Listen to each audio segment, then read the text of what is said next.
Hello and welcome to Nintendo Nostalgia, episode 187. I am your host, Ryan Black, and I am joined by my two hosts, my guests, my friends, NOS crew members, Kyle and Robbie. Welcome, guys. How you been? Doing good. I've been fantastic. No complaints here. Awesome. You know, it's been an interesting week. I'm a little bit out of my comfort zone right now. I'm actually out and about in the real world. I've been in quarantine in my house for months now, and I'm currently house sitting for my parents and also working at the kennel physically on site. So I'm trying to take as much precautions as I can not to get sick, but it's kind of interesting. But that's not exactly what I'm Radical Rexing about. But relearn your social skills. Yeah, something like that. It's interesting. I mean, there's still barriers. It's exhausting, I think. Yeah, definitely. When I went back to work, I was tired every day for about a week. My anxiety is definitely getting up there, and it's been building. And of course, my anxiety triggers kind of a tight chest feeling, and so then I'm thinking, oh no, is this anxiety? Is this like asthma? Is this like COVID? Like, what is this? I don't know what to think about it, but well, I think we can go ahead and roll on into what we are Radical Rexing about.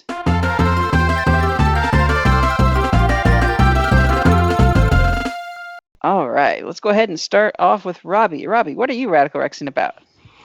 Well, recently I've been playing a lot of Realm Royale, which is a battle royale that actually just released on the Switch. It premiered on the Xbox, but has since launched to multiple platforms and stuff. It just got masters and duos with my brother and stuff, so that's been really fun. It's a kind of it's a battle royale, and it's visually kind of similar to Fortnite, but it's like mechanically a lot different. I'm usually not a huge fan of battle royales, but like this one is just the way it's balanced and stuff. It like gives more to cooperation with your teammates. You're not fighting over loot and stuff for the most part, and you can offset some of the RNG by like disenchanting things and then buying weapons and stuff, so you don't have to feel like you're always like, well, I'm going into the final circle when I have no guns, it kind of alleviates a lot of those issues I've had traditionally with battle royales, and it's really fun. Like, it has a fantasy setting and stuff, and like a lot of skins. Like, there's 4 classes currently in the game. There's like a warrior, a mage, a ranger, and an assassin. And each class can actually take any of the other classes' abilities and stuff. So if like you take down an opponent and stuff, they drop all their abilities and stuff, so you can take them. And you can use any of the class's abilities, but you start with your class abilities, and you can forge your own class abilities. So it's pretty fun, unique concept. It's made by the guys who made Paladins. So okay. And it's not gotten a whole lot of press right now because of, just current events, things have been slowing down and stuff. Besides that, I've been playing a lot of, Pokemon stuff. I was helping you with that Shiny Zora raid and just shiny hunting in general, and built up my competitive team finally, and did that, and then been playing a lot of Phantasy Star Online 2, which released on the Xbox and is now available on PC. It's just got announced that they're doing a new expansion for it, but it's like an expansion, but it's like taking the gameplay in a completely different direction. It looks like someone got Xenoblade Chronicles in my Phantasy Star, and I kind of like it. So I really am looking forward to that. That's not coming out to 2021 though, but because there was a few issues I had with Phantasy Star, like directions they took it, and like kind of took it off the kind of cinematic kind of space opera type thing, and like took it weird directions. So and the nice thing is that all your cosmetics, all your armor, all your weapons is going to be allowed in the new game.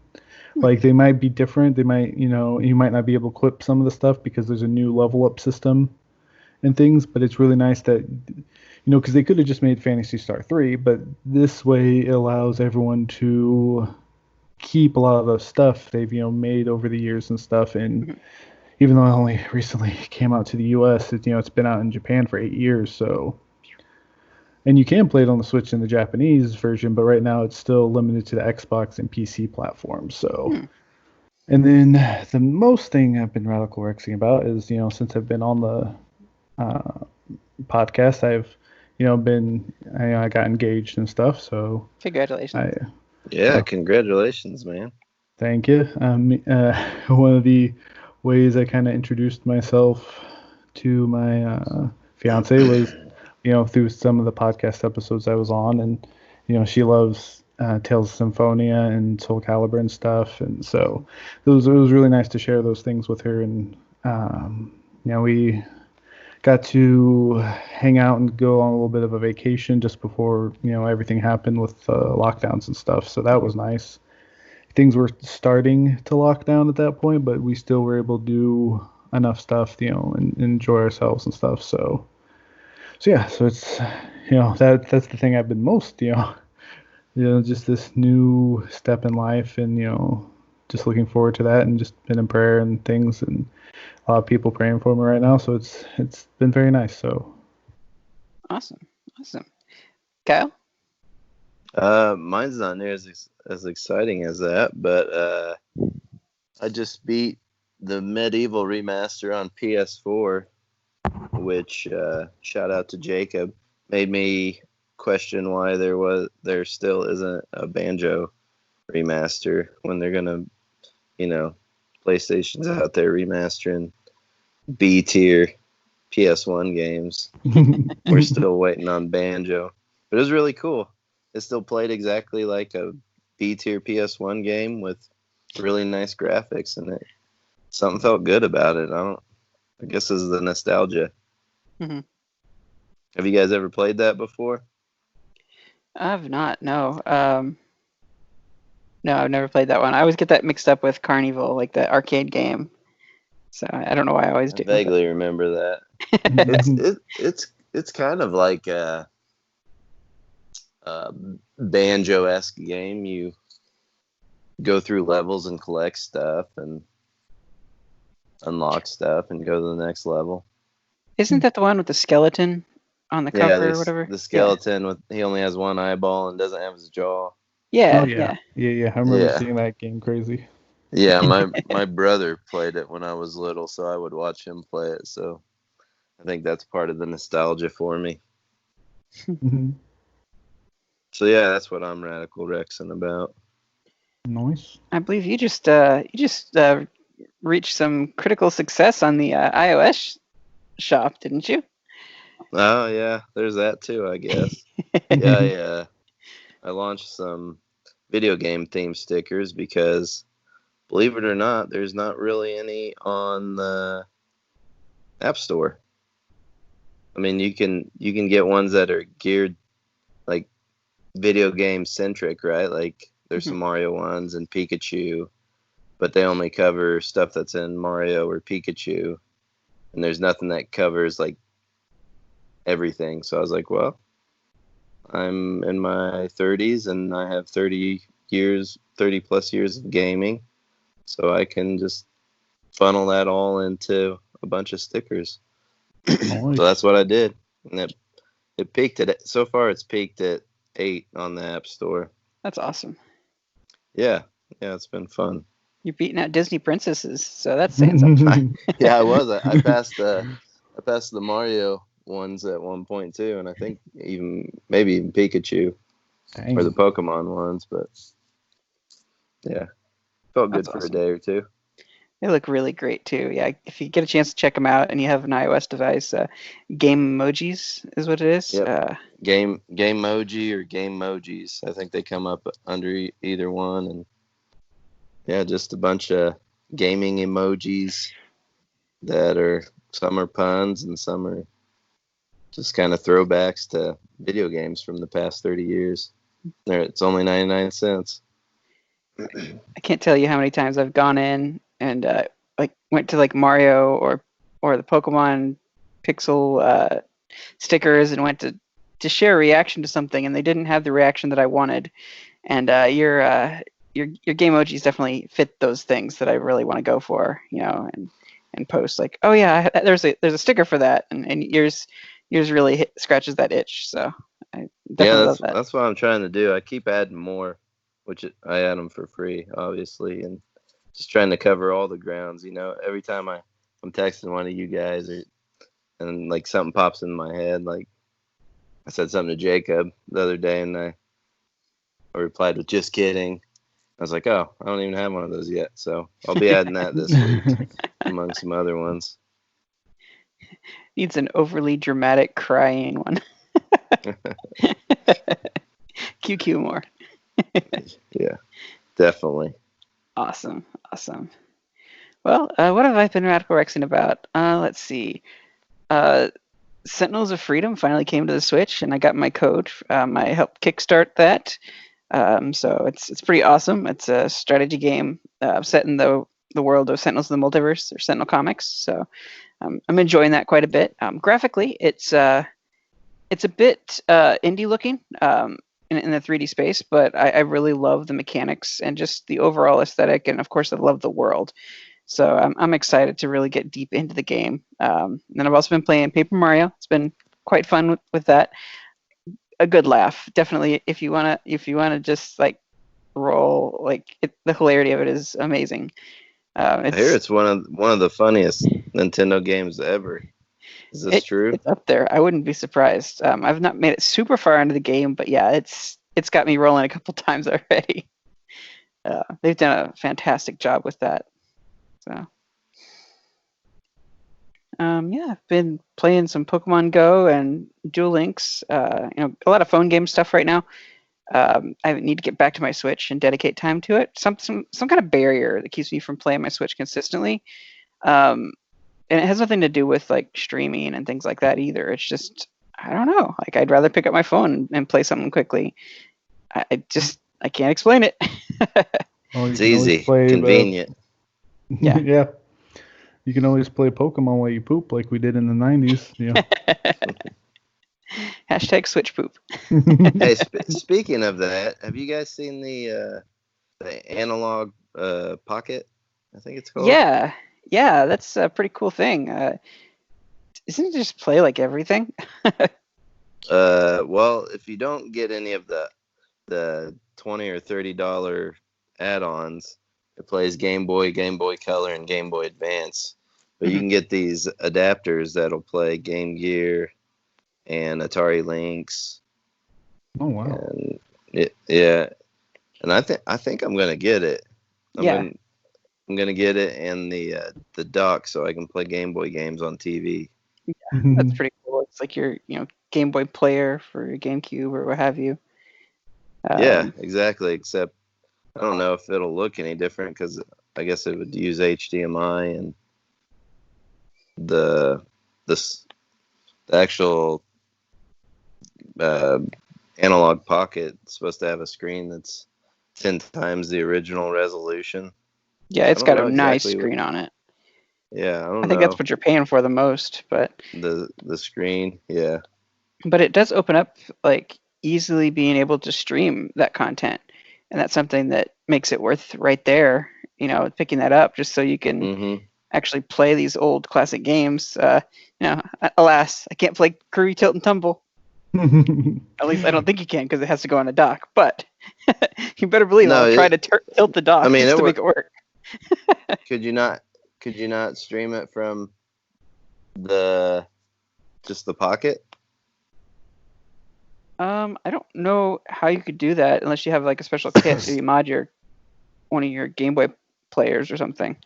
Because there's a ton of different cables you can get for it. I don't know. I mean, might be something to look into. Yeah, it looks pretty cool. The problem with like older Game Boy games is those that rely on batteries. Like, I have all the first two generations of Pokemon games, but you can't really play them unless you replace the battery in them, and that's only a temporary solution. Mm-hmm.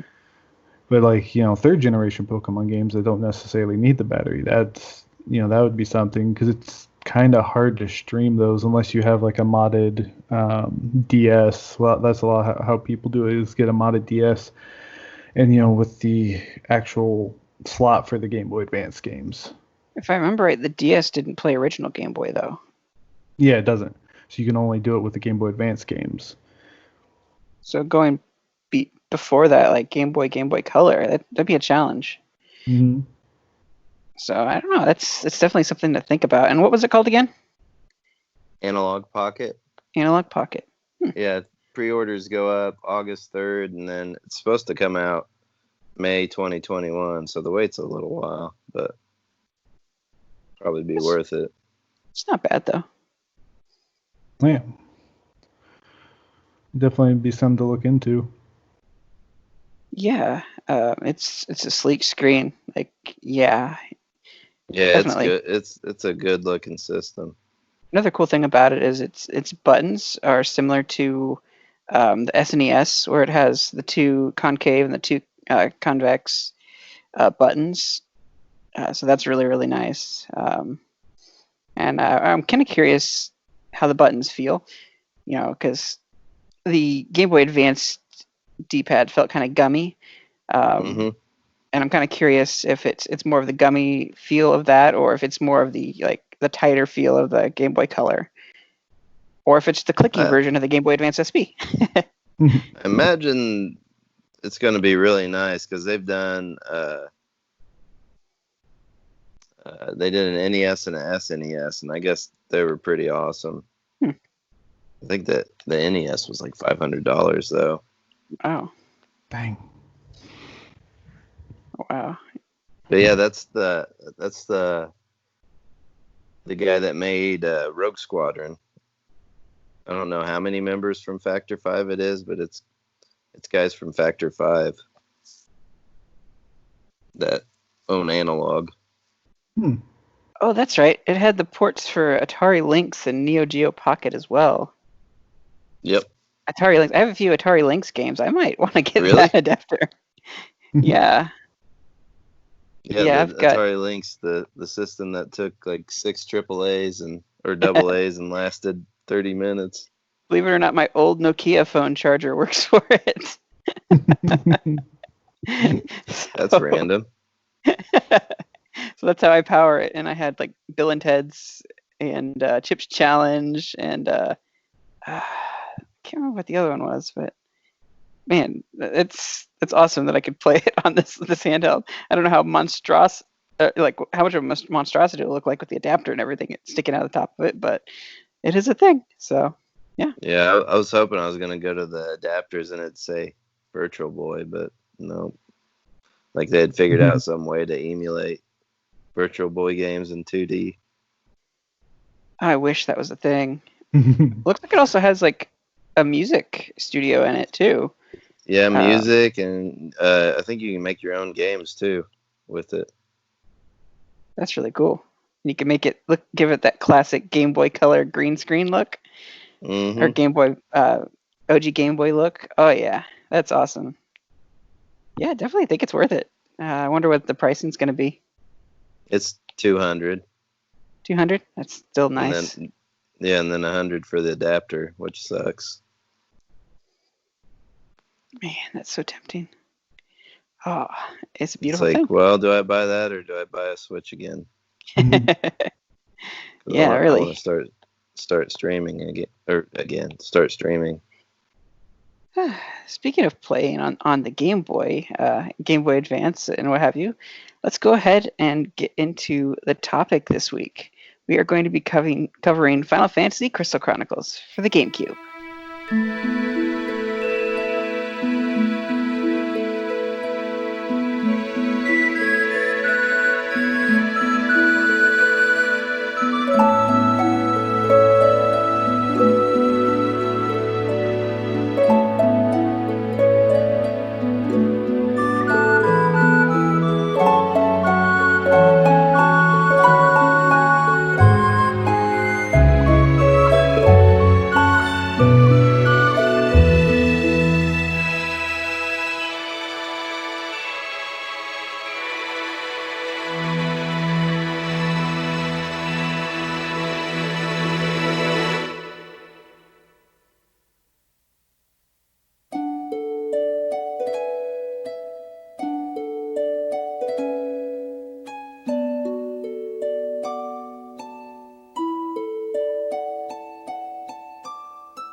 All right, guys. So this game, I've got a lot of nostalgia for it, both single player and multiplayer.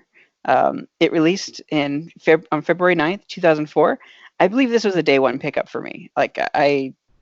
It was the Final Fantasy game for Nintendo for a while.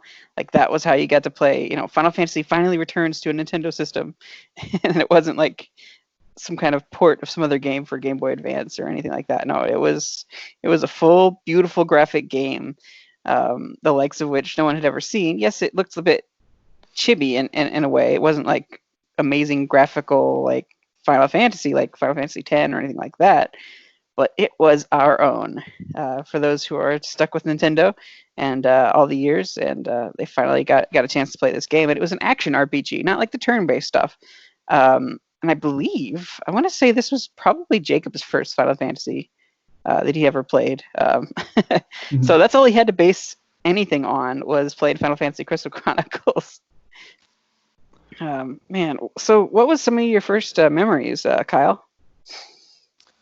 Well, we went to pick the game up, me and my best friend at the time, he's actually my boss now.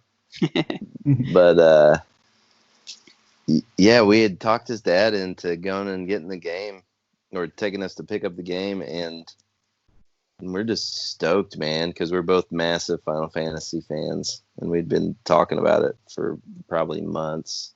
I think he picked up, he was able to find a used Game Boy to get it, and he picked that up in advance so we could play it. And his dad drives us there after school, and we're just stoked. And the GameStop didn't have it in yet. We were so bummed. That seemed to happen quite a bit back in the day. Like, for some reason, the GameStop over there across from the mall would get the games in a day late. Mm-hmm. Like their shipments would be screwed up. And so we went back the next day and finally got it. And I can't remember if we even played it that much when we got it. I think we were waiting for a group of 4 of us to play it, but when that finally happened, it was magic, man. Mm-hmm. Robbie, what was your first experience with the game? So, me being the poor boy I was, used to use Game Crazy. They had a thing where if you were an MVP member, you got a free rental each month. And so I would rent it from the Hollywood Video. And the thing is I didn't have, when I first got my GameCube, I didn't get I wasn't thinking and didn't get a memory card. So, because, my experience before this was mostly, with the N64 and stuff, and most of the games besides like Quest 64 didn't need a memory card. So I would rent Crystal Chronicles and play through it and not be able to save. So I would get I think the most I was able to play through in one sitting was and I would sometimes leave my GameCube on and stuff just so, and I think I got through 6 years on it, year 6 to year 6 on it without That being seems able like to a save. lot. Yeah. That's a lot, right? Yeah. And so I just had Can to you beat the game in 6 years? I think 7 is shortest, maybe not. Yeah, so I never got to beat the game because I didn't have a memory card at that time, and then later I did get a memory card and I got a second adapter and stuff, and so yeah, I actually starting off I mostly played the game by myself, and I had to, and then I found out that you could like plug in the into the second slot when you're playing by yourself. You use the controller, but you can plug in the Game Boy Advance to the second slot, and you could see your bonuses and stuff and get the radar and stuff. So it's like, oh man, this is really cool. Like, mm-hmm.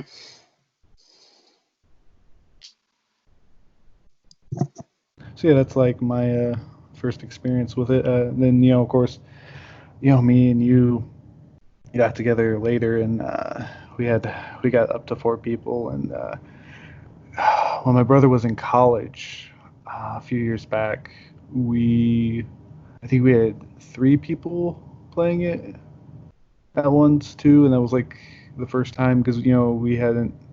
I don't think were we playing at that point, or was it after we had kind of stopped playing for a bit? But yeah, it was like that was really fun, and we were on like a HD TV too, so it was really weird. Like this was the Yes. first time I ever played it like on a large flat screen TV, and I was like, this is kind of weird. I like it, but it's kind of weird. Yeah. We had the what do they call those? That special cable for the Wii that had like the 3 other extra. It's like an AV cable, but it had like I don't even know, like better, like 3 other colors. You could Oh, plug in the that's back of your the TV. yeah, that was Component. like it was the Yeah. HDMI component, which is kind of phased out after the HDMI cables came to be. But yeah, that's the high definition component. Yeah, we played on the Wii with the component cables. It was awesome. Just get people together and play 4 players. I don't know. I played the game mostly. My first experience was picking it up and playing it on my own. I played it solo. I beat it fairly. I feel like it was fairly quickly. I think I beat it within a year to 2 years after getting the game. I did all of it solo, and I was really the only one that was obsessed with it at first. Like no one else would really talk about it, and there was always better Final Fantasy that people would talk about around in like high school and what have you. So, I had the same problem.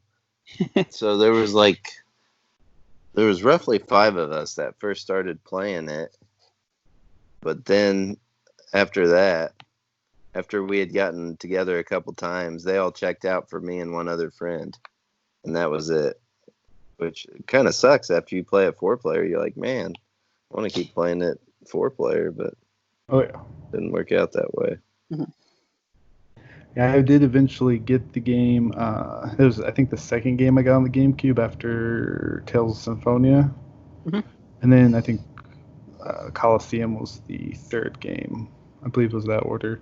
Depends on when they came out, but I'm pretty sure that was the order. And then, like I said, I got a second leak cable and played with friends. And yeah, it's one of those games like some people remember Champions of Norath for the PlayStation 2, and it was one of those games where you could play up to 4 players, and it's like so much more enjoyable when you play with 4 people. Like, and that just kind of, it's a dungeon crawler, like, and you're collecting items and stuff, and it's just a lot. Yeah, they even had an adapter. So, because obviously the PlayStation 2 only has 2 ports, so they had to have an adapter, and that was one of the nice things about this was like as long as each of your friends had a Game Boy Advance and the cable, which the cable wasn't that expensive, and most people like at that time had a Game Boy Advance. It was one of the hottest systems of all time. Like, and the GameCube already had the 4 ports, so you didn't have to have anyone to have the extender, which was really hard to find, and like because there's only a few games that use that extending device. For the PlayStation and the PlayStation 2, so it was just built in.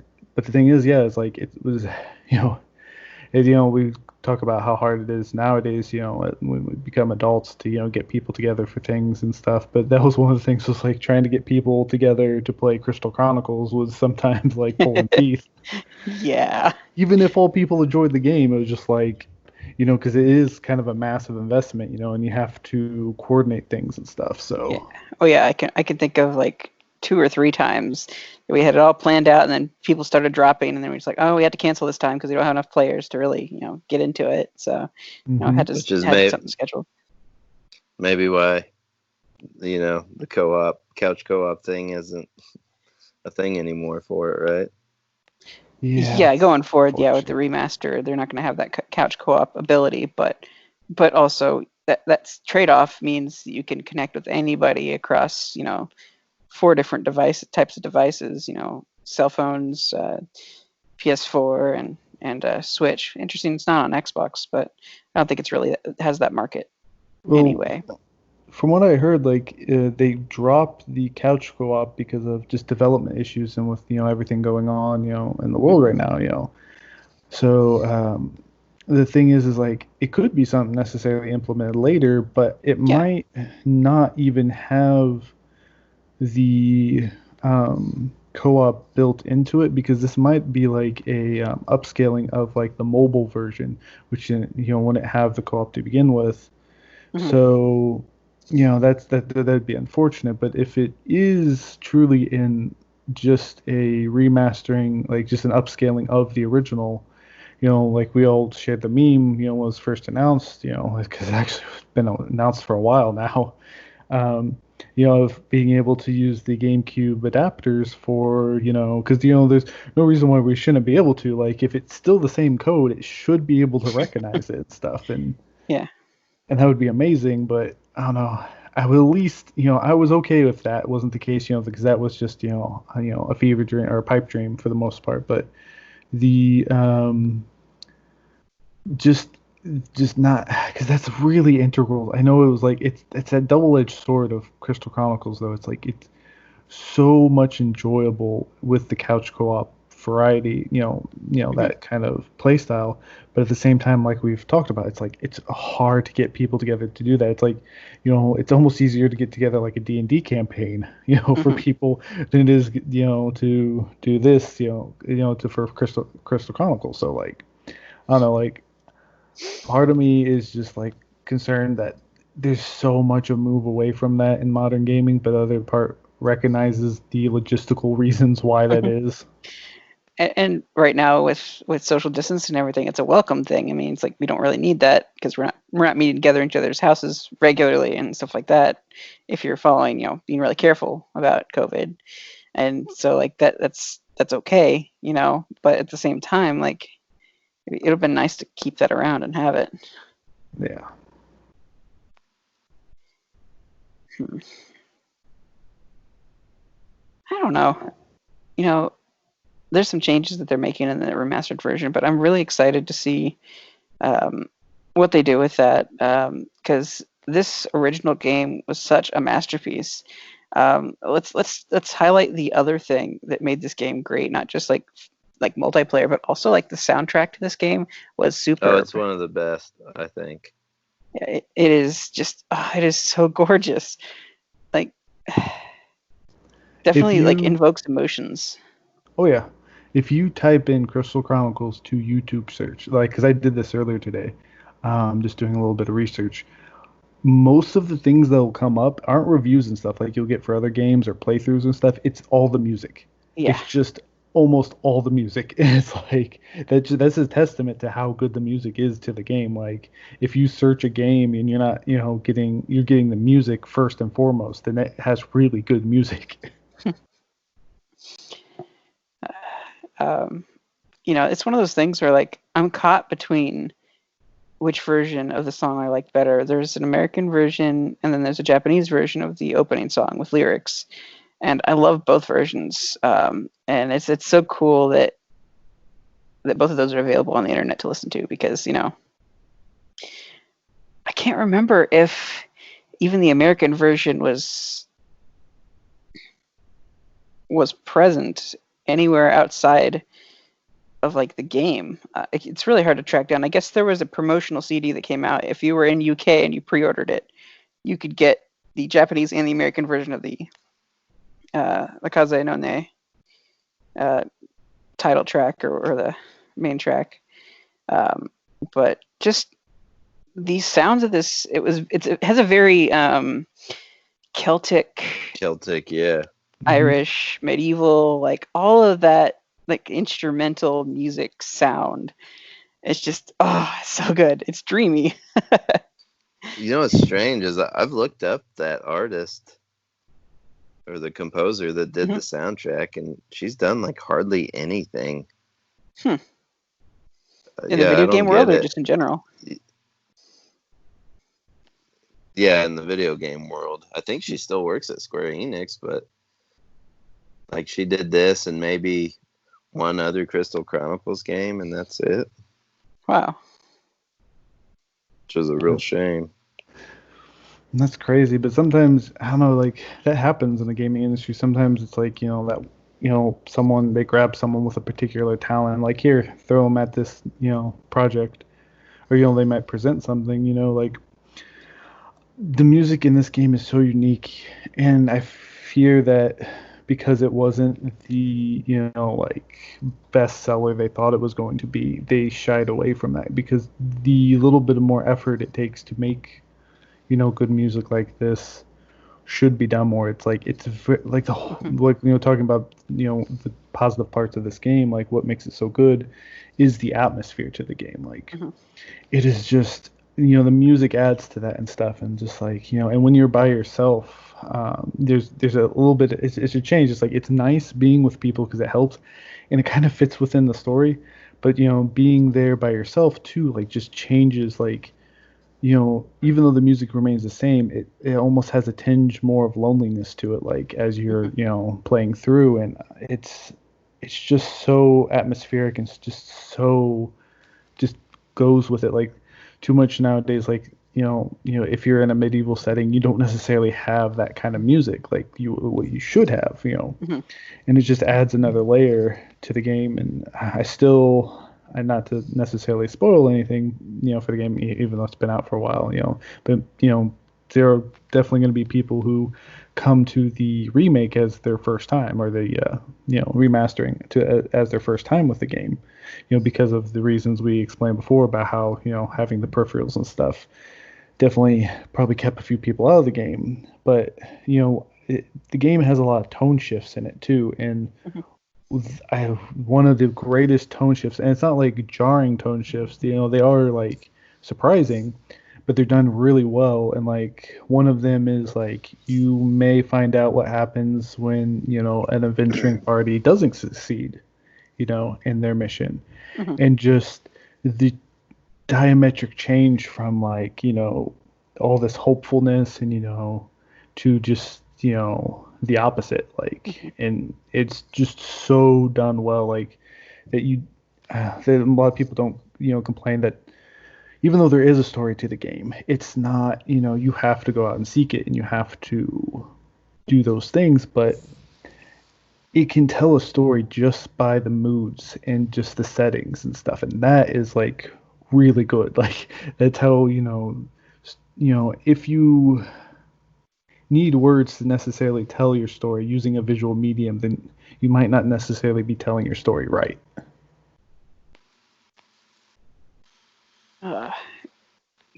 Like that brings to mind is it Connell Carax? I think it's what it is. It's pronounced. It's a swampy area, and it's. Is that the marsh? It is. Yes. It's a little bit later in the game. Yes, like that. Yeah. That is like the loneliest level ever for me. Like, it's just you can see. I remember like, that well.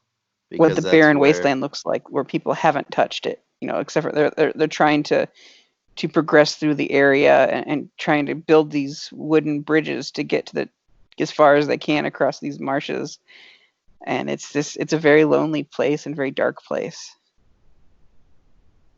Yeah, that's where we, as a group of 4, got, and that's where things kind of fell apart and we quit playing together.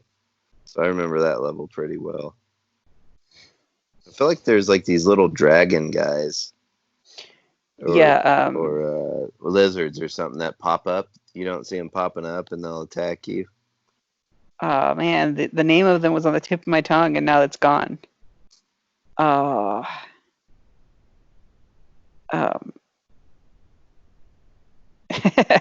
can't think of it, but yeah, that they'd pop up and they'd have like spears and things like that attack you with. And they'd spit water at you, and sometimes they'd freeze you, and that would be really annoying. Yeah, I'm pretty sure we all struggled with that level in there, and most of the gang was like, "Nah, I'm out. This is too hard." And that was the last time we played together. It's definitely my favorite. I run through that one over and over and over again because there's some hidden story in it. If you play through it enough times, you'll find out what happened to this adventurer that kept going there and was experimenting with the miasma, and you learn something about the lore when you play through that and see what becomes of that situation. It's really cool. How if you just kind of spend some time in there and dig in, you'll find out a lot. So from the music, like it's just gorgeous, but haunting too in the parts where it needs to be. And the upbeat, like fast-paced, like battle music, like gets you pumped, and it just does a really great job. And one thing that really kind of ties it all together is the beginning of each level. There is a bit of the narration. The narration, yeah, and yeah, that's awesome with that woman talking. Really sets up the mood for each level.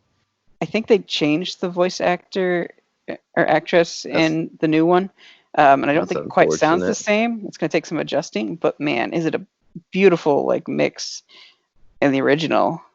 Oh yeah, it really brings you into the level, and times when it's upbeat and uplifting, you'll hear it in her voice. And then other times when it's sad and depressing, like you'll hear that in her voice too, and it puts you into the mood for where you're going. And that narration is just spot on, especially when it plays with the music for the level at the beginning each time, and then like the cursive writing of each level. Oh, it's so good. Such a good package. That's the whole package of the game, like the presentation, they just nailed. I think just seeing your little caravan with that blue ox looking thing, taking you to each part on the map, or going. You had a house, right, with your Moogle? You have your friends, or your family's back in your town in Tipa, or Tippa, or however you pronounce it. But there's like a house you can go in, right? Is it just a Mog house or something? There are different like burrows and things like that the Moogles are hiding in that you can find. You can get stamps, and if you get like 3 stamps, you can play mini games. Often, I think it was with the Game Boy Advance that you play those mini games. Okay, yeah, I wonder how they're gonna do that in the new version, because without the Game Boy Advance, does it just make it like, are the stamps gonna be even in there, or are they gonna do like a 4-player like split screen? Or I guess it won't be split screen because there's no local, but right, are they going to upscale that too, those little Game Boy Advance graphic games? That is something I want them to fix. I want them to make better, because the racing mini game that was awful. The worst controlling like racing game you'll ever play. Like the controls are just horrid. You picked up the crystals and got to perform an attack, and it was like a Mario Kart, like a really dumbed down Mario Kart with terrible controls. That's something I hope that they overhaul and make better, for sure. And I could see them using it, like you collect the stamps and it unlocks the secret levels, the new levels they added to the game, or something like that. It'd be a shame to miss out on some of those mini games. But again, if you played it single player, you probably never even experienced those mini games at all. Like unless you connected to Game Boy Advance, and then even then, like, you're not missing much. But it is kind of cool, like, to be able to go and try to find the hidden Moogle houses and unlock the stamps and everything. There was I don't think there's any bonuses aside from playing the mini games, I don't think. But it was just something cool to do. Like if you get matching stamps, I think some had 2, some had 3. You could match up and play the games. It was fun. But one part that was, I don't know why I enjoyed so much, but every time you'd beat a level and walk up to the tree, and it would drip the water in your chalice. Like that never got old to me. I thought it was magical every time. Yeah. Yes. It was beautiful. It like the music and everything, just it tied it together so well. And the GameCube did an amazing job with water effects. The water in this game was gorgeous, just absolutely sparkling, and it's so beautiful. And so like when you see this myrrh crystallize from the tree and drop into the chalice, like it is just beauty. I can't describe it to you through audio. Like you just gotta see it. It's so pretty. Yeah, and you even see his reflection in it. I thought that was like the coolest thing ever. Or what? I guess not his. Whoever you're playing as, your character's reflection. And one thing I want to mention, like I did mention families, so I did want to mention like at the end of each level, a little male Moogle would show up and deliver letters to you, and you could send off letters or send things to your family. And there was like a friendship meter or a friendship mechanic with your family, and the more that you sent to them and traded with them, the better their affinity became for whatever profession job you took on at the beginning of the game. So if you're like a blacksmith, you'd get recipes, like, and the better affinity you had with your family, you get better recipes. And then like to get, like if you're a farmer, then you're going to get a lot of like fruits and berries and things like that, or nuts and things like that. This is escaping me. But there's also, what was it? There's the magic you can get, the magicite. Like that one's a little weird, kind of a throwaway in a way, I want to say, because like they would throw out like the magicite. Oh, that was the alchemist. Yeah. So like when you're in the starting village, so each of the families you could talk to, they would you could get things from them like corn or meat or something, and they'll drop those items and you could pick those up. But I think it was the alchemist family would drop the magicite orbs so you can kick them around and play with them and stuff, because you couldn't pick them up in the village. So yeah, that was a nice little detail. And yeah, if you sent like seeds to your family, they would grow the plant of the seed that you sent. And so it was nice if it was one of the foods you liked, if if they grew like a striped apple tree or something like that. And that was one of the items you liked, and it was really good. And you could send other like foods and things to your family that they like, and it would increase their friendliness. I was mad though, because I remember that when I playthrough, I had everyone in my family like in the highest happiness except for like one, because they would never send me letters, so I could never send them stuff to like make them more happy, just because the way the RNG worked with that. So I was like, no, like I need this person to send me letters. I need to get this person happy. So yeah, let's go ahead and talk a bit about the races in the game. Because you're talking about families and professions. But in the races, you had 4 to choose from. And they each had their own, like, what things that they were good at, and things that, and even like the things that they ate were different, had different effects and things. So the first one, or I guess the vanilla race, or the race that was kind of most human-like, all-rounder, I guess, most human-like. The Clavets? Yes, thank you. Yeah, We got your back, man. Yeah, I don't know why. Like the name just completely lost it. Like Selkie was stuck in my head. I couldn't get that out. That's the one me and you both played the most. Selkie is best. Anyway, yeah, the Clavets were based around like farming, and they liked fruits, if I remember right. Like, and they also ate like meat and things, but mostly like they were the farming types. What I thought, and in fact, there's an entire village of them, I believe. And it was a Clavat town, right? One of the cows. Yeah, that was one of the things I was going to bring up. The best thing, like the mini games kind of sucked, but the best part, like the best like quote unquote mini game, was when you got to race the cows in that village. Like that was, oh my goodness, we spent so much time there, like betting on cows. Yeah. So ridiculous. So yes, there is a currency system in the game. You can get currency from your family for setting out on your venture each year. You selected this race, and that was the race that your family was also, naturally. And it was independent from your profession, and you could choose whatever profession you wanted. But it's kind of cool, like the things that they ate give them better boosts. And some things they didn't like. There was kind of a system for that, and how well something would heal you. Mm-hmm. They were basically, they're pretty much all around. I believe that they could carry shields. Is that right? They had a sword and a shield, yeah. Yeah. Because each class had a defense item, and though theirs was the most apparent, because they had the shield, like Silky's had belts, which was their defense item. And then the Multis had the helmets, right? Yep, the helmets.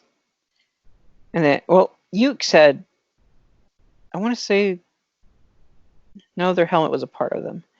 So what did Ukes have? I can't remember what the Ukes. It wasn't their staff. Well, because they had a weapon, and you have a weapon and you have an armor, and it's like I never played the Ukes hardly. Like I've. That's the Like thing. a Is like sachet or something? No. I don't know. I can't even remember what the Ukes had. I'd play them every once in a while, and they excelled at magic, which is awesome. In fact, there's certain things you could only do with Ukes. There's certain spells you could cast only if you had a Uke on your party, if I remember right. Which I never got to experience. The Holira spell, we could never get it to work. Like I had the strategy guide for this game, and we could never get the Holira to work, which is the upgraded version of Holy. And I guess you had to have a Uke in order to do it, and we just never played with Ukes because they were the squishiest of the characters. Naturally, they're wizards, so yes, they're gonna be that way in that nature. And they're the oddball-looking characters too. Like you never saw their faces. Their faces are always in masks. This is the way. But I really, really enjoyed the mystery of that race. Whatever they were. I had a theory, or like I saw a theory that they might be like something similar to elves, basically in the game, because you have like littleties who are kind of like dwarves and stuff. Yeah. But once again, they changed their shape because if I believe correctly, they're a little bit more capable at like surviving miasma because of the changes they made to their bodies and stuff. Yeah. And so there was like a theory that they were like basically like elves of the game, but have like changed their form and stuff because of everything that was going on. They're all wearing like a medieval looking knight helmet type things. They all, I believe, were metallic in nature as far as what covered their face. Mm-hmm. They never really revealed anything of what they looked like underneath of that in any of the games. Across any of the games, there are several entries in the series. But yeah, they were quite unique. Tall, slender. They were the knowledgeable ones too. Like they had the libraries, and they were all about preserving the magic and the words of the people and the stories and things. But they always had to conceal their faces. And they wore suits of armor, but were I thought like the weaker of the characters, maybe just because they didn't melee very well. That's one thing to note. Like the attack system in the game, it's time button presses, and you could upgrade. And with clavats, they would attack. I believe they would. I'm trying to think what their fighting style was. Like you charged up their attacks. Were they the ones that did the leap and attack? Well, yeah. Well, so those actually the attacks are based on the weapon. So like the starting weapon you get with the clavat is the leaping one and stuff. But depending on what weapon you got, like so the Silkies usually had the like the starting weapon you got actually shot off. Like they had like a range attack. It's like a psionic burst, or like a ball. And there was a few ones that had those, but there was also other ones that were, like a leaping attack and stuff. So it was like you had to look at what the weapon was to see which attack it would perform. I know, I always the butterfly one, I think is what it was. There's one that lets you shoot out 3 psionic orbs, and I would always pick for Selkie. Yeah. I remember Lilties like jumping forward really fast in an attack. They were the ones that dealt the damage. Like they're the fighters, the fighting dwarves, if you will. Yeah, they were my red dwarf. If you catch that red.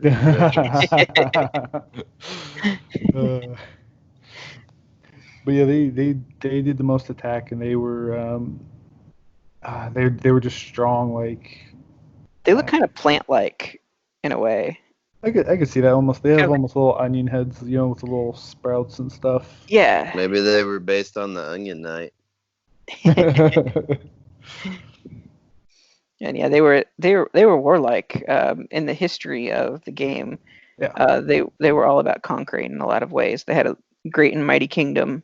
At this time in the game, things were kind of falling back into kind of like no one was really great because the miasma had set in. But before that, it seemed as though they were the conquering ones that were trying to conquer everything. And in fact, you come across this grand castle city, or town that is Lilty based. Yeah, and they you'll talk to several Lilties that talk about like wanting to restore the the prestige of the Lilty Empire and stuff. Like that's something they very much hold dear, and they were because they were very whereas the Ukes were very passive and stuff, and very bookwormy, just into see, the Lilties were the opposite of that. And they all have like Napoleon complexes. They're all wanting to take over the world, and just. And there was like a nice personality difference between each of the races and stuff. They had their like general personality. The Ukes were the Clavats were kind of like quiet, humble farm folk. Who were just very hardworking, very industrial. You had the Lilities who were very extroverted, very, just energetic, just constantly jumping up and down, boisterous, like kind of like that kind of dwarf stereotype of, the boisterous, cracking jokes and, but a little bit, have a little bit fragile egos and stuff. And then you have, like I said, the Ukes with the, more withdrawn, introverted, isolated. They kind of keep to themselves comparatively. Like most of the cities and stuff you go to, you see a good blend of the different races, but the Ukes are more solitary and stuff. They're more isolationist than that. And then you have the Silkies, which are, me and your favorites. They're the like fastest. They're very quick. That's their thing. They all have like some shade of blue, purple, green hair, like that kind of anime hair, where like the Clavats have more natural hair colors. The Silkies have more unnatural, like kind of classic anime. You could get blonde and stuff as well, but that's more of their thing. And it's said that they were born of the sea, so they have like some connection to the ocean and stuff. And fish are their natural food they eat to get the most. Yep. And due to their skills, they're very roguelike because of their skills, and so that would lead other races to perceiving them as being because they're also nomadic usually for the most part. Now there are some or gypsy-like. Yeah, they're very gypsy-like, and because of that, people saw them as thieves and stuff. Like have that whole thing that within our world, how people perceive the gypsies, and so it was very interesting and to see the different dynamics of each of the races and stuff within this world. It felt very lived. It felt very real. A lot of times you have RPGs and stuff. Well, they'll have like characteristics of race and stuff, but it doesn't really affect the world. And that was one of the things that was really interesting about this is those characteristics of those races did affect the world and how the world was shaped and and the lore behind it. So. Yeah, Ukes are interesting. They're almost bird-like in some ways. Like the female Ukes have kind of like little wings in the back, and they look like they have feathered fingers. And then the male Ukes have like bat wings, and kind of give off that. They have a little bit of a bird element to them. It's kind of interesting. It makes you wonder. Nose, right? What's that? And a beak for a nose. I remember it's possible that they had beaks underneath of their armor, but it wasn't completely clear. Like you could probably imagine there being a bird-like beak underneath. Some of them even have like kind of rounded, maybe like more like a parrot-looking beak. They seem to vary quite widely, but you don't really know what's underneath the armored helmet. But it does have the shape of bird-like, so it could be. That's what they look like. An interesting fact: it looks like there was a Uke in Dissidia, the Final Fantasy fighting game. I don't know to what extent the Uke was in there, if it was just a story plot or if they're actually a playable character. But that's pretty cool. I know that they had which one? Let's see. I'm not 100% sure. Let me look up the wiki on the Ukes to find that out. But let's go ahead and, while I'm looking that up, let's go ahead and talk a little bit just about the the jobs that you had in the game and what they really specialized in. Robbie, go ahead and open us up on one of the jobs there. So are you talking about like the family jobs, right? Yep, just different professions and such. So it was nice. So like, if one of the players picked like the smith as the profession for the family, you could buy the smith stuff in the starting village. You could get discounts and stuff. There was alchemist, which would get different like recipes and stuff, and then like the smith could get like different armor and weapon recipes. The farmers would get different. They have the crops like the corn and stuff. There's the fisher who would obviously get fish and stuff. It was good to necessarily put like you could kind of min max it to where like hey, I would want my race likes fish, so if I start as a fisherman, I'll get fish for my family, which gives me more healing items and stuff. Or you could just pick which you preferred, and to an extent, those they would, like if you had the smith, stuff, you got discounts over. The more your family was happy with you, you could get discounts from them and stuff. And some people would have liked for it to be more, fleshed out and stuff. Because some of the different ones like that, I kind of are skipping my mind right now, are just weren't as worth going into. It felt like there was certain of the jobs were a lot better, especially for like gameplay wise. Like these were the jobs you wanted necessarily over some of the others. So I think that it is a fun mechanic. It is a good mechanic. It added that little extra depth. It could have definitely been fleshed out a little bit more. And we'll see if they make any changes to that in the remastered or not, or if it's just going to remain the same for the most part.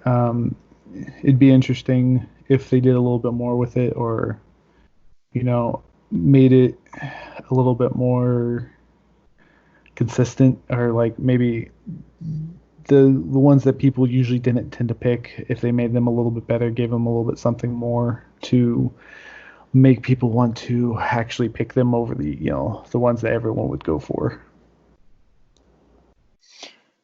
Yeah, I did find out that the uke was in DFF Opera Omnia, and it was Ahmed Italian, which was from Crystal Bears.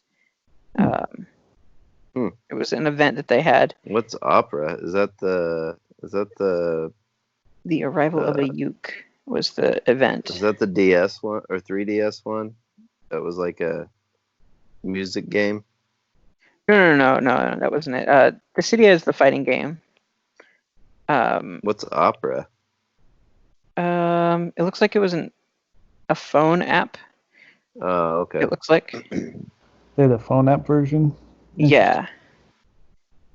Yeah, Dissidia Final Fantasy Opera Omnia, and they had a uke event where he appeared, and I guess you could play as him, or maybe it was an unlock. I'm not 100% sure, but it's kind of interesting that they pull all different kinds of Final Fantasy history, including Crystal Chronicles, so they didn't completely ignore it. Yeah. So what job professions have we covered? Did you give a brief overview of all of them? Yeah, most people, the ones that people care about. I barely even remember them. I kind of remember there being a blacksmith and somebody that could grow vegetables, but that's I was really all I remember. Into the ones that could make the items and the ones that could make the recipes. That stuff was really important for my collecting. I'm sure people who are listening that have been, who've played this game probably fought over which, because you could only pick one profession, like only one person. So if you had 4 players and stuff, and 2 people wanted to be the smith, so I could see there being an argument, probably of siblings, be like, no, I want to be the smith. No, I want to be the smith. Yeah. Just don't pick the farmers. Mhm. They were the least advantageous, I think. Yeah, for like we at least got some crops from them, but Yeah. um, the one thing we haven't talked about yet though is like how the magic in the game and stuff and casting, because we talked a little bit briefly about like the attacks and stuff, but we didn't Mhm. really go into how like this game you don't, unless you get rings that give you the magic permanently, you have to pick up the magicite orbs, Mhm. which is a very different mechanic, which kind of turned people off to the game because you had to find the magicite orbs in the levels or you wouldn't be able to cast magic. Mhm. And it was really annoying because if a cure orb wasn't within the beginning of the game, you sometimes would have to go through a lot of healing items Mhm. until you got that. And then in order to cast, abilities like if you're in the 4 player, you had to chain those abilities with your teammates, and like if you didn't get the timing right, you would not get the powerful version. You had to line up, you had a little indicator, and you had to line them up, and then you had to release at the same time. And there was a little bit of window to where it'd be a little bit graceful with you, like if you weren't perfectly on top of each other, except for the one we talked about, the whole Lyra, like we never got to pull off. But one of the things I see as a misconception a lot is people talk about the Moogle would help you in the 1 player version, Mhm. like to cast the more powerful. But a lot of people don't remember if you get multiple magicite orbs even when you were playing 1 player. Mhm.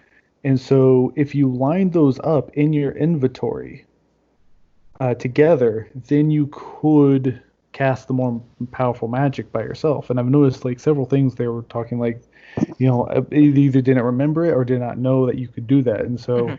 that's a lot of times I would do like, I would purposely seek out the multiple orbs, and then it would, if you didn't have a whole lot of room, if you hadn't got the Moogle pockets and stuff, it would, you sometimes have to sacrifice being able to carry something else, but it was worth, being able to cast the more powerful stuff. And that's why Moogle pockets were one of the upgrades, which is, I guess, something we didn't talk about either. We talked about 2 of the things that happened after you complete a level, but the last thing was like you get in like a perk for your character, and that's another thing people would fight Oh yeah, over. the choice words that would fly if someone took your magic ring that you were going for, before you got a chance to do it in the ranking. Yeah. There was a ranking system. You had to, each character on their Game Boy Advance could check and see whatever their goal was, and the one who outperformed got the most points for doing that thing, whether it was collecting money or collecting magic or taking down a certain amount of enemies or taking enemies down with charge attack. Like you'd get these bonuses, and whoever had the most bonuses got to pick first from the spoils at the end of the level. And a lot of it was just from enemies that you took down. You'd get the bonus in game if you picked it up from the enemy, and then at the end you could actually pick it to be a permanent upgrade. Hmm. And yeah, people would just fight over if they took. You better not take my favorite one. You better not take it. It's nice if you guys work together and like, oh hey, give the little T the +4, attack, and give the person who's healing, the cure ring and stuff. Like if you work together, it works out really well. But that's the thing, is like, it's one of those things where it would have been a little bit better had they um, done maybe a little bit more fair, maybe not made it a competition necessarily, but it's like, and once again, there were certain buffs that were like, better, like, something like as you progress, you would get better buffs and stuff. So like, someone might take the +4, but there'd at least be a +2 for you or something. But sometimes there'd just be trash, and you'd be like, oh no. It's like, I You couldn't guess I'll pick take this. duplicates of the same thing. You get that one upgrade, you couldn't get it again. Yeah. So oftentimes that would push it off to someone else to pick it up. Like you can go through the game and have all of the upgrades. Basically, that was how you upgraded your character. Whereas each level you had to start with different magic and stuff, but you could slowly over time build up your character, make it better. At the end of each level, you get that ability, depending on if a monster dropped it for you to pick up. Yeah. And the things that you picked up, the things that represented that item kind of reminded me of Kingdom Hearts, like when they show like the worlds and stuff. Like it's like its own like microcosm look of, I don't know how to really describe it, but it kind of very much reminded me of Kingdom Hearts with those, like especially the heart items that you got. I don't know why that's what I always thought of.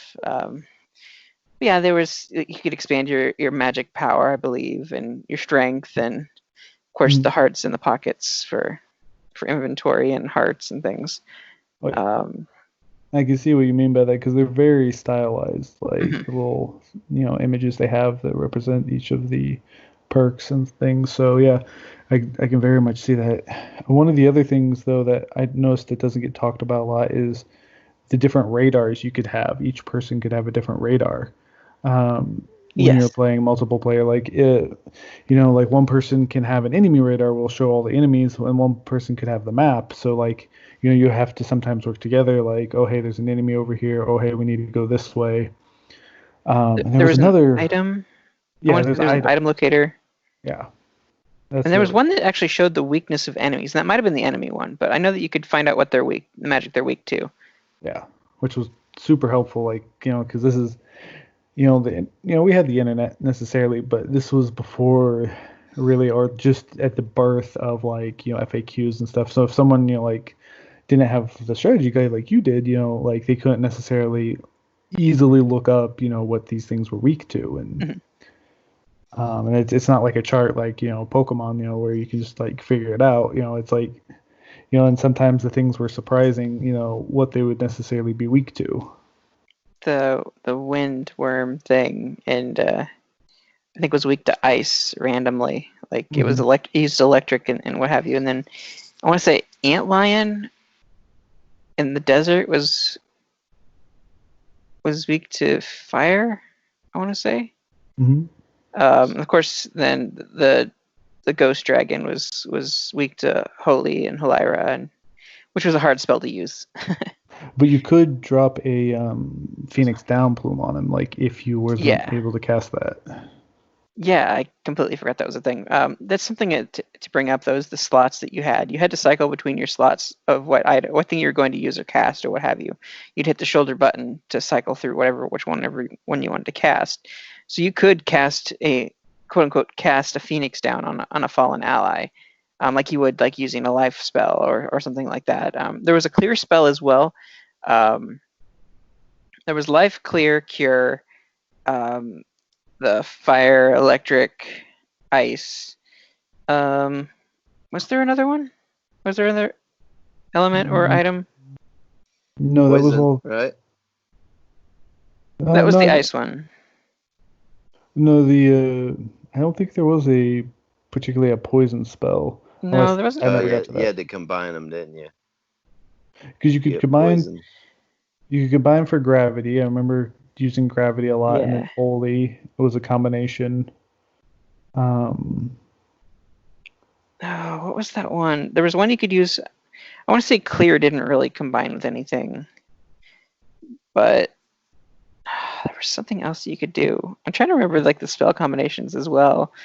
But wasn't clear in life holy? Or was it? No, it was life in an element. It had to be life in like one of the elements. Yeah, there was something with clear though. I'm pretty sure there was some random spell that I never used that you could do with clear. I don't know. I have to look that up later. That's one of the things you kind of miss from games nowadays is not knowing things like that and just discovering, like, how we used to discover union attacks and Tales of Symphonia, and we shared a couple union attacks back in the day of like ones we figured out combinations, like like use these attacks with your people. That's the same thing with this. Is like he's like, hey, I wonder if I can combine these two magicites, and it's like, oh hey, I used gravity or I used holy, and like part of that discovery was like part of the fun of the game.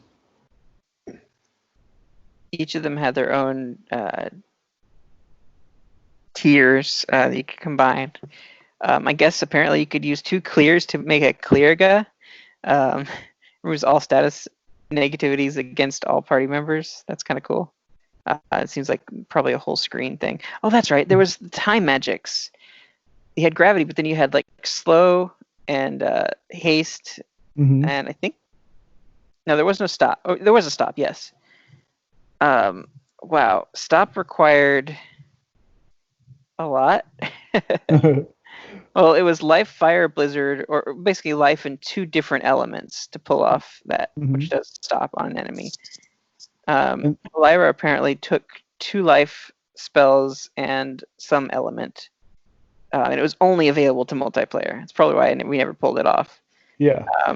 And haste guy was a thing, which I don't think I even knew that existed in the game.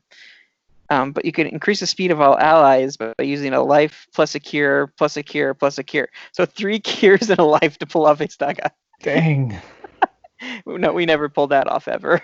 Yeah, some of those were locked behind. Like you could use a lot of like the standard like Final Fantasy like elemental ones, like those tiers of like having 3 fire, orbs and stuff in first player. But those things like those ones were locked to the multiplayer, which if you weren't playing with multiple people, you would never know about.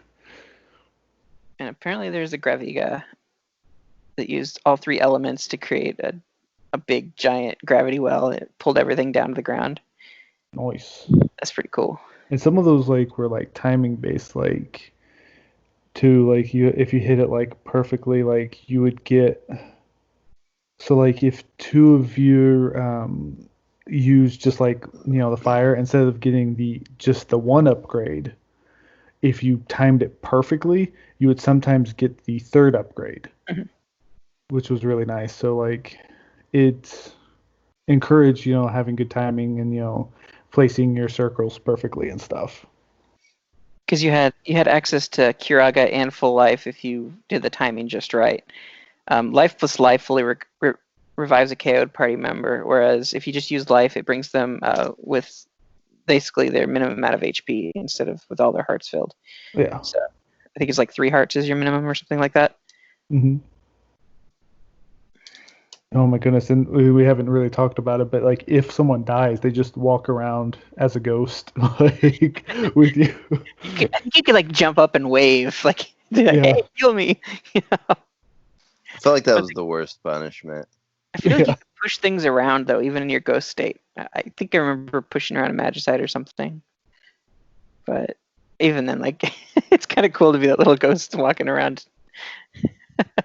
I kind of agree with Kyle. Like it was kind of like just unfortunate to just walk around, just while everyone else got to play the game, and just like, yeah, I guess I'm here. The locations were awesome. My favorite one, because it was really fast to run through, was the Gigas level. I thought for sure you were gonna say the Manor with the. That's the Manor, yeah. It is the the Manor? Gigas was the Manor. Is that like a husband and wife? It was I think it's Lemire. Illimir, I don't know how you pronounce that. The snake creature, and then the giant tusked Gigas or Gygas or whatever. They were like husband and wife, in this manner, and they had toneberries that served them. Cooking, yeah, I loved that level. You could run through it so the fast. narration at the beginning was awesome too.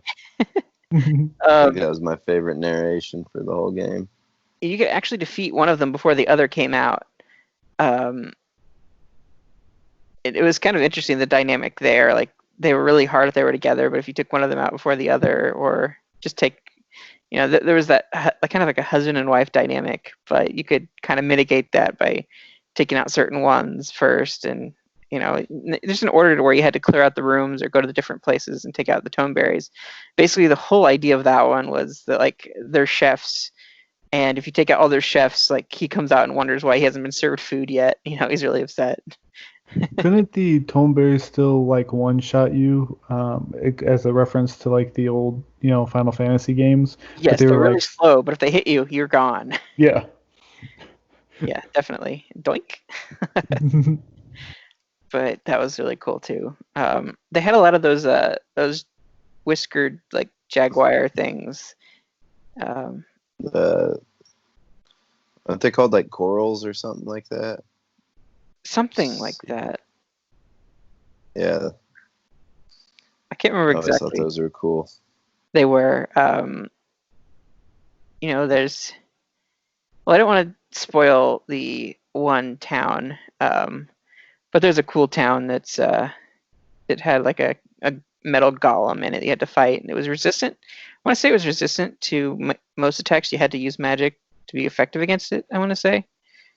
Or maybe it was another way around, but the other way around. But and there's an area that was kind of like a coliseum of sorts. There's a lot of enemies in that one, but you had to it was kind of like a Chinese motif, like to get into the area. Gosh, that one, yeah, that It one had a lot of takes. traps and stuff in it too. It has a lot of the. Doesn't that have a lot of the lizard men in it as Yep, well? yep, Yeah, definitely. In fact, the boss was a giant lizard man. that one was like just a slog to run through because there's just so many enemies. So aside from the monsters, there was a couple of other races that were playable, or that were not playable. You had the Mughals, like we mentioned, and then ones that most people have not seen unless you've progressed in the story past a certain point, and that was the carbuncles. They're like big green. I don't know what to describe, like kind of Totoro-like characters, I guess. More bird-like, but that idea. Um, and in order to get there, like you had to travel between areas. At first, you couldn't travel between certain areas in certain years because it was blocked off by a certain element. And if your area didn't have that element, you couldn't progress through that stream. There's a particularly concentrated area of miasma that you couldn't pass unless you had that element to go through it. And there's the basic elements that you cast. The fire, the blizzard, the ice, the electric. If I remember right, wasn't there an earth element as well that you could place? I think it was the sand area that had it, maybe. But you basically place the chalice on the pedestal, and it charged the element of your chalice, and you can go through those streams. You could also later in the game get an omni element that was all elements. You could pass anywhere you wanted it in the game. One thing that kind of ticked people off was if you go too fast in multiplayer and someone wasn't paying attention, you could kind of leave them behind, and as long as they're out in the miasma, they'll start taking damage, and the stream will push them to where they can't catch up to you if they didn't stay in the circle. So you could potentially kill your allies just by not exiting the level, and they can't get to you. It's kind of dirty and underhanded, but it was something you could do. But the ending was a really, really weird trip. There's some characters you meet along the way that were just charming. There is an amnesiac clavat guy. There was a couple of them. There was Hurdy, and then there was Gertie. As far as anyone else knew, they were pretty cool. They were kind of the one was kind of like morally upstanding. The other one was very like swindle you. And then there was like these bandits, the striped apple bandits, very Team Rocket-esque. They had a Moogle that helped them that was in stripes, like kind of like a prison bar looking outfit. The striped brigands was I believe what they were called. Is that correct, Kyle? What's that? The striped brigands, I think, is what they were called.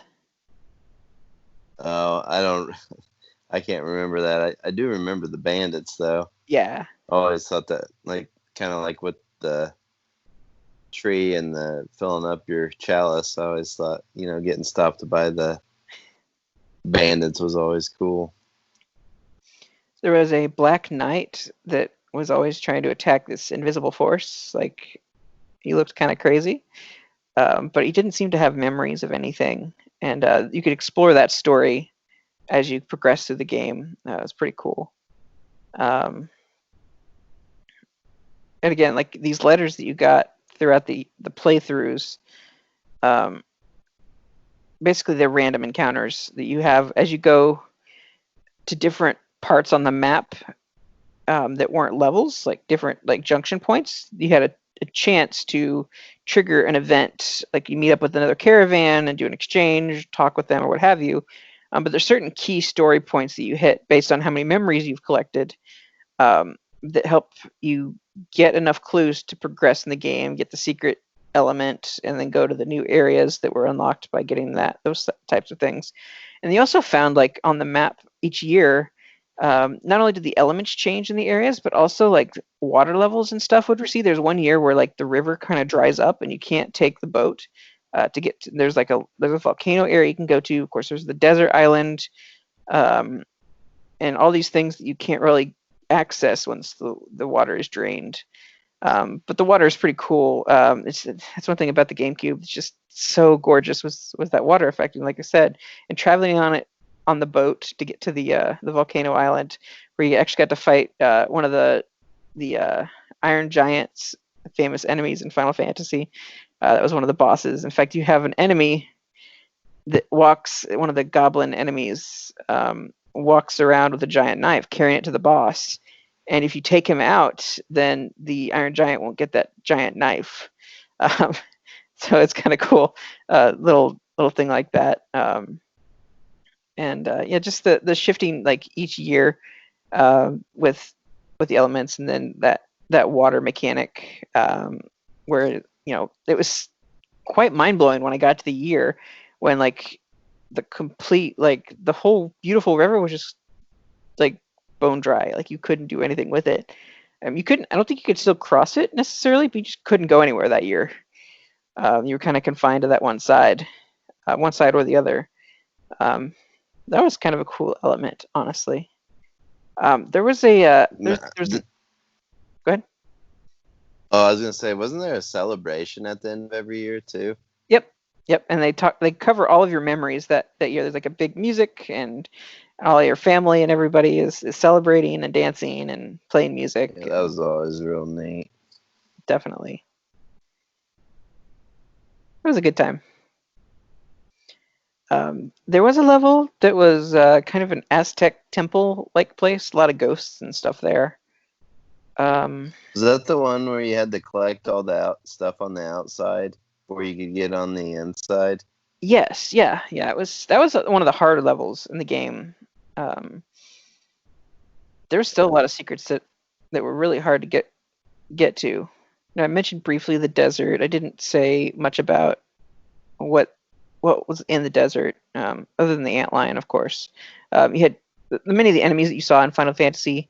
I did mention the Iron Giant. You also have the Cactars. Marlboros. Yep.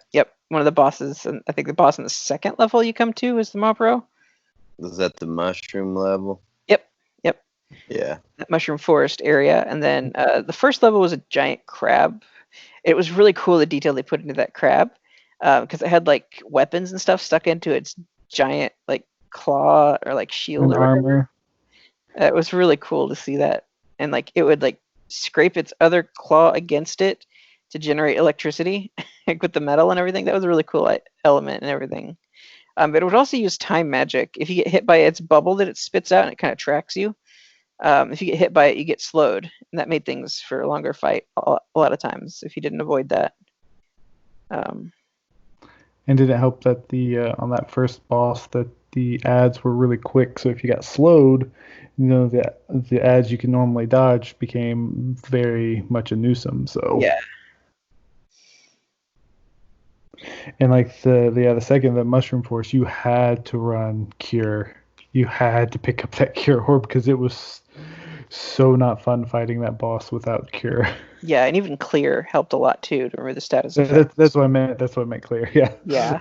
Yeah, you had to have clear because oh my goodness. You get wrecked without that. Yeah, Malboros are known for their status effects for sure. But even then, you could get petrified by there was the one-eyed winged yellow creatures. Kind of looked like Monster Rancher, like a Monster Rancher type character, but with wings. And... Suezo. Yeah, wow, that takes me back.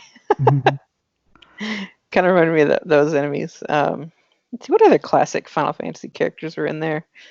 I don't remember there being a Cid in this goblins? The goblins are in there. Hedgehog pies. Yeah, oh my goodness, those stone ones are so difficult. I think there was a trick to taking them down. Zoos. I think they're called zoos, the type of bird. Oh yeah, the vulture-looking things. Mm-hmm. Or those are the griffins. That was what I was thinking of. They had a weird version of the chimera in there. That was also one of the, like, when each level changes after, the years and stuff go by. And, like, suddenly going to the first area, which is super easy, and you might have ran through it multiple times, and then suddenly there's griffins who are, like, a lot harder than anything else that's been there. Mm-hmm. It was, like, a real shock. Like, it's like, I have to take this area seriously now. You start combining your magic to take them down. Like the ones that fly, you want to bring them down to the ground with gravity to have a chance to take them out. And what was it? I think I discovered there was 3 tiers to each area. You could go every other year, every 3rd year. You could go back to a place, and it would be on its next cycle. And the 3rd cycle was always the hardest. The stronger enemies and everything. Once you beat that, I think it reset back to the 1st year, and how easy it was and everything. But yeah, it did limit you to what you could do. Yes, you could revisit an area and collect the myrrh there once the myrrh had restored to the tree, but also it got harder. The annoying hedgehog things that were ghosts and the annoying hedgehog things that were stone. Mm-hmm. I never did figure out what was the way to take them down properly. They were the tough. Ghosts you would catch holy on, I thought, or cast holy on, and you could take them down without holy. It was doable, but man, was it annoying. They had what was the thing? They had the flans, and different elements that ran around and doing ghost flans. There was the giant green moth-like creatures. You did run into behemoths. Those were in the game. I want to say that the green moth-like, mantis-like characters were Katablipas or I don't know how you pronounce that or what they were exactly. But you could find them, I think, on the 2nd or 3rd cycle of the Chronicles, the swampy area.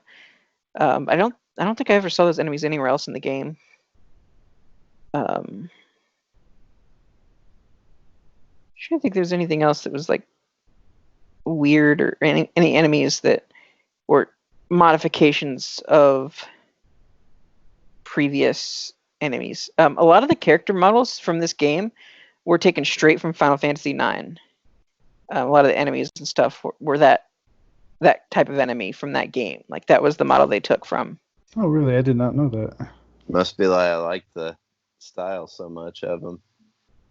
Because I remember playing through Final Fantasy IX recently and be like, "Hey, that's exactly the same creature that's in Final Fantasy Crystal Chronicles. That's crazy!" Because I guess they took a lot of those models from there. Yeah, it was kind of eerie playing that on Switch and then seeing the similarities. But that was pretty cool to see that and experience those enemies when I played 9. It was very familiar. So I'm trying to think if I'm forgetting any enemies that were pretty common to find. There's those toads that dropped the toad oil. I just remembered. There was the item that you could get that was basically a key that let you into the Uke place. It was a beautiful waterfall level that you had to go through to get there. But yeah, there was the giant toads that would body slam the ground. What's the city with the crystal? I just remembered that. Giant crystal. Giant crystal? Yeah, in the middle of the city. Do you remember that? Yeah. Alphateria? That was the Lilty place, I think. Oh, okay. Yeah, Altaria was the giant Lilty kingdom, if I remember right. Yeah, I think they had that in their town square, like the big, huge crystal. I'd shiver at the thought of trying to recharge that crystal. That's got to take a lot of hammer. But yeah, we did touch a bit on the characters that you ran across, Hurdy-Gurdy, and the Black Knight, the Striped Brigands, the Striped Apple Brigands, and how they were Team Rocket-esque. Can you think of any other characters that may have been a recurring theme or something, that not necessarily plot points, but just things that expanded on the story? Because I know that there was more to their party than just the two of them. Two special characters. I know they ventured together.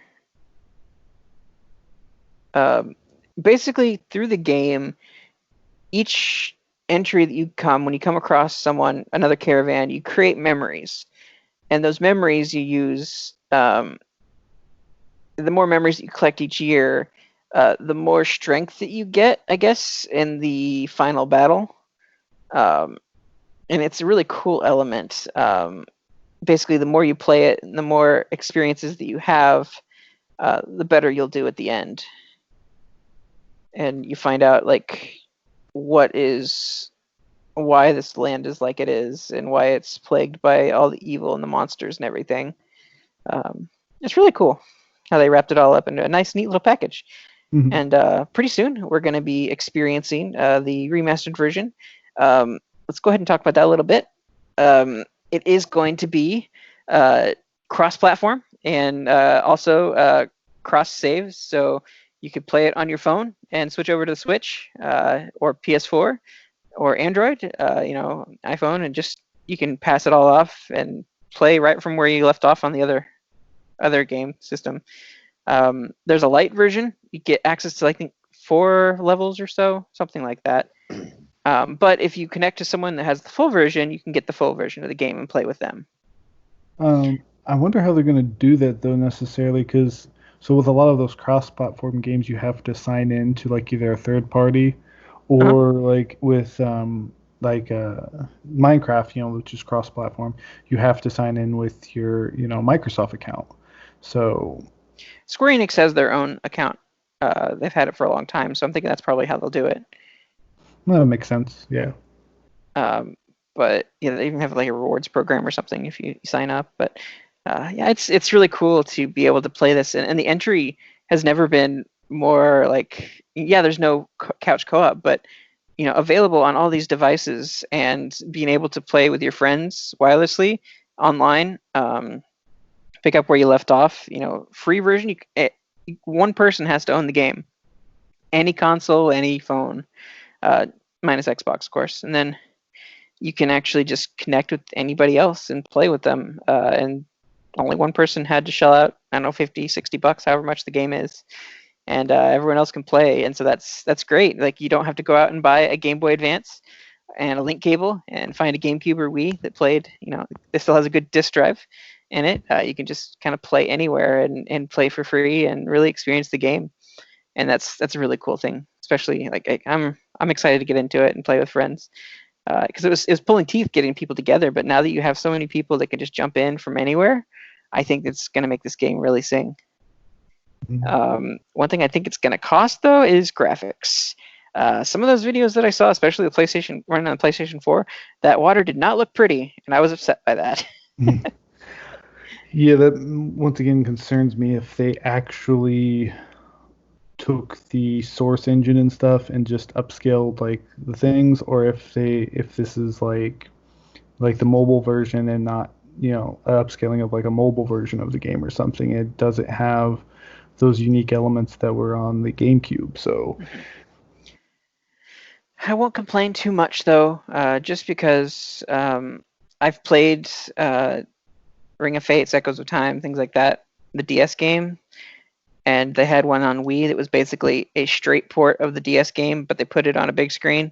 And they even gave you like that weird split, like dual screen look on the Wii. And it wasn't great. It was pixelated. It was gross. And yeah, so I will take something that looks better on all of the platforms. And, it'll be definitely better than that DS version that I experienced. But we can talk a little bit about some of the other entries in the series. We may not do episodes on them anytime soon, but there was Ring of Fates, Echoes of Time, both DS titles. There was some DSiWare games. No, it was WiiWare games. My Life is the King, I want to say. My Life is a King and My Life is a Dark Lord, I think was the titles of them. Yeah. And then there was Final Fantasy Crystal Bears for Wii, which I never actually played. I played the two DS games, but I don't think I ever picked up that Wii one. I heard at the time it was pretty expensive. It was top dollar, and I heard it was a short story and didn't have the greatest mechanics. So I kind of shied away from it, but I always wanted to experience that because I just love the lore of Crystal Chronicles, and it spans over, I think, 2 centuries, I think is what they said the story does. So you get to experience it from all different times in history. It's kind of cool placing where everything was in the series. Mm-hmm. Well, we could talk about this all night, honestly. Yeah. But it's getting pretty late here, so we probably better wrap things up. If you guys want to plug where they can find you, people can find you on social media and such, go ahead and do that. Robbie, you kick us off. If you want to follow me on Twitter, I'm at stoic_hero, the Stoic Hero. I post on there semi-regularly and stuff. You can. So if you want to follow me on there and see my shiny badge quest updates and stuff like that, go ahead and I'll be on here occasionally when they once again shine the Robbie single in the sky. So. All right, Kyle, where can they find you? You can find me at Kyle Martin Art on Instagram and Twitter, and I also have Gamemoji or Gamemojis plural on Instagram as well. Cool. Didn't I hear something about you were thinking about dabbling in some streaming here soon too? Yeah, I haven't came up with a name for that yet. It probably won't be Kyle Martin Art. Okay. You gonna stream your art on there, or are you gonna, or your drawings and stuff? Probably both. I'm kind of working out a game plan. Cool. Awesome. Look forward to seeing what you produce, man. I'm gonna try to make it fun. Do something a little different, I hope. Kyle, it was awesome, and did the art for my channel, Metroid Hunter 101. You can find me on all different streaming platforms, Facebook, Twitch. It was Mixer, now it's no longer around. Rest in peace. Yes, you can also find me on YouTube. I was on Mob Crush for a while. I still kind of vacillate back and forth if I want to stick with Mob Crush or not. But I've got those different channels that you can check out. And of course, you can always find the show on the lovely places such as thenintendovillage.com/Nintendo Nostalgia, on Apple Podcasts, Google Podcasts, and YouTube. You can find us on our Facebook at Nintendo NOS, on our Twitter at Nintendo_NOS, on our Instagram at Nintendo NOSIN. Shoot us an email at nintendonostalgiain@gmail.com, and you can also give us a call on our hotline. Share your memories and show us some love at 317-969-5690. Guys, that brings us to the end of the episode. Thank you so much for listening, and we will catch you next week. Later, Preston.